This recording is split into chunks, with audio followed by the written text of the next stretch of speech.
So in tasting, what we do is, that's the warmest part right here. Cover all 9,000 taste buds. Aerate it. Warm it up. That top note. That's a 10.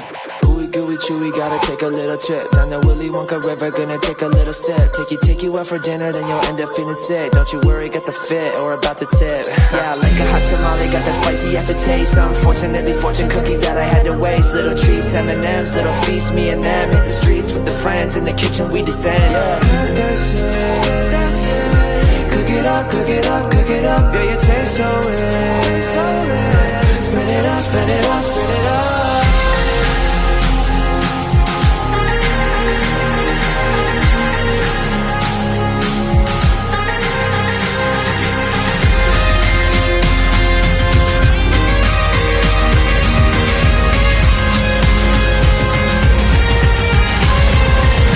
I need that chocolate, take it any different way. Empty my wallet for it every single day. Fill up my pockets with the gimme every taste. Oh, give me that candy, oh yeah. I need that chocolate. Syrup on my pancakes, butter in the pan. We eating all the sushi like we cooking in Japan. Going Chef Ramsay, see a fan has me. Candy, teeth watered out my head fancy. No, this is sad that you make me feeling better. Took the night off, I'll end up eating cheddar. Cooking steak for the party. You can say it's well done, but I won't say sorry. Eat the cake, yeah. Cut it up, cut it up, cut it up. But that icing fair. Can't stop, can't stop, can't stop.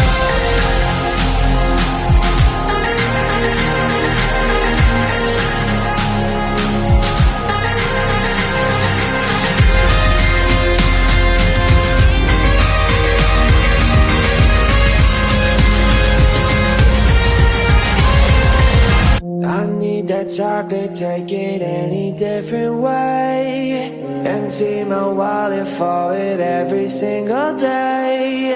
Fill up my pockets with the gimme. Two very old people are the father and mother of Mr. Bucket.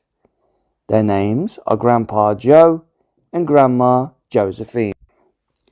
And these two very old people are the father and mother of Mrs. Bucket. Their names are Grandpa George and Grandma Georgina. This is Mr. Bucket. This is Mrs. Bucket. Mr. and Mrs. Bucket have a small boy whose name is Charlie Bucket. This is Charlie. How do you do? And how do you do? And how do you do again? He's pleased to meet you. The whole of this family, the 6 grown-ups, count them, and little Charlie Bucket, lived together in a small wooden house on the edge of a great town. The house wasn't nearly large enough for so many people, and life was extremely uncomfortable for them all. There were only 2 rooms in the place altogether, and there was only 1 bed. The bed was given to the 4 old grandparents because they were so old and tired. They were so tired they never got out of it.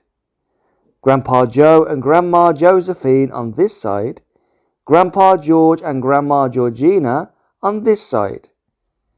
Mr. and Mrs. Bucket and little Charlie Bucket slept in the other room, upon mattresses on the floor.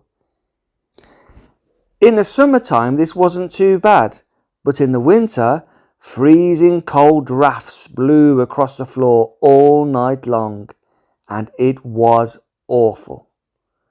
There wasn't any question of them being able to buy a better house, or even 1 more bed to sleep in. They were far too poor for that.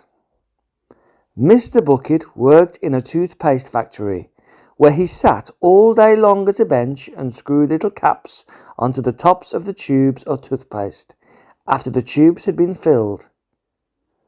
But a toothpaste cap screwer is never paid very much money, and poor Mr. Bucket, however hard he worked and however fast he screwed on the caps, was never able to make enough to buy 1/2 of the things that so large a family needed. There wasn't enough money to buy proper food for them all. The only meals they could afford were bread and margarine for breakfast, boiled potatoes and cabbage for lunch, and cabbage soup for supper. Sundays were a bit better. They all looked forward to Sundays because then, although they had exactly the same, everyone was allowed a second helping. The Buckets, of course, didn't starve, but every one of them, the two old grandfathers, the two old grandmothers, Charlie's father, Charlie's mother, and especially little Charlie himself, went about from morning till night with a horrible, empty feeling in their tummies. Charlie felt it worst of all, and although his father and mother often went without their own share of lunch or supper so that they could give it to him, he still wasn't nearly enough for a growing boy.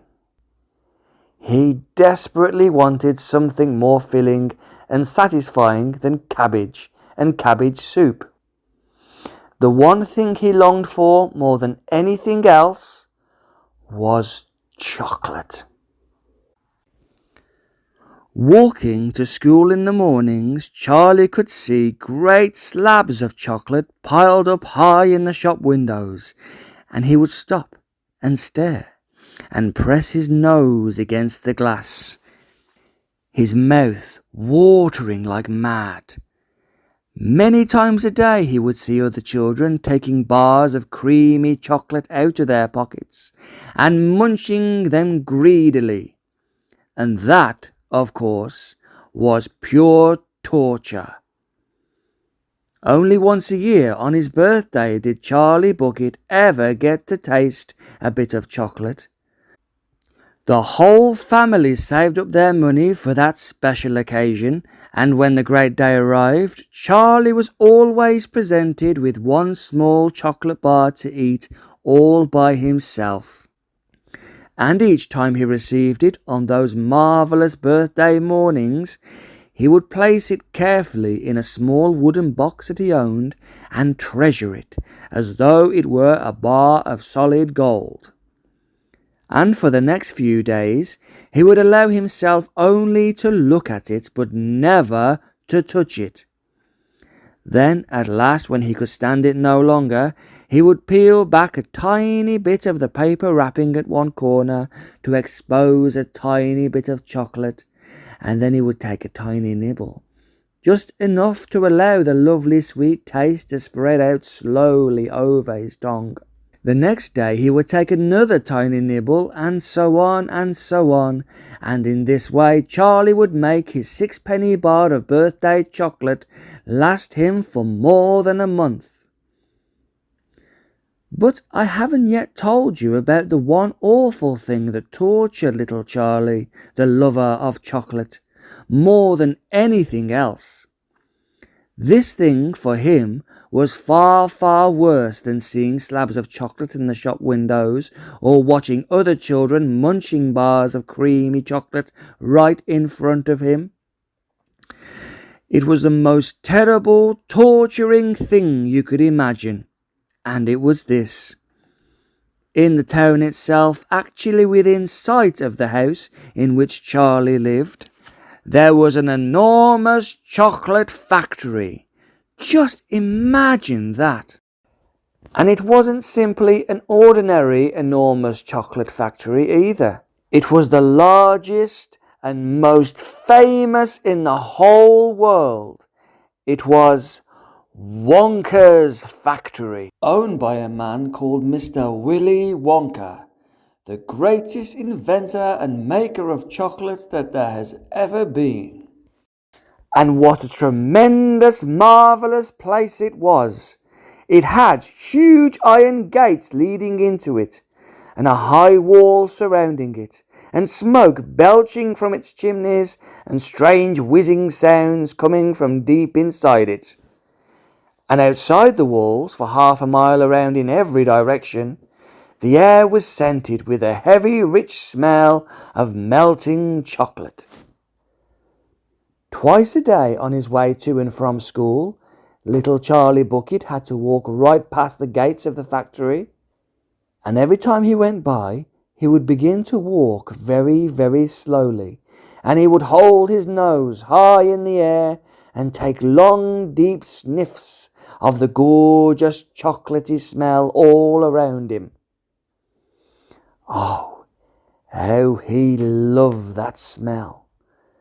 And oh, how he wished he could go inside the factory and see what it was like. So in tasting, what we do is, that's the warmest part right here. Cover all 9,000 taste buds. Aerate it. Warm it up. That top note. That's a 10. Ooey gooey chewy, gotta take a little trip down the Willy Wonka River, gonna take a little sip. Take you out for dinner, then you'll end up feeling sick. Don't you worry, got the fit or about to tip. Yeah, like a hot tamale, got that spicy aftertaste. Unfortunately, fortune cookies that I had to waste. Little treats, M&M's, little feast, me and them. Hit the streets with the friends, in the kitchen we descend. Yeah, that's it. Cook it up, cook it up,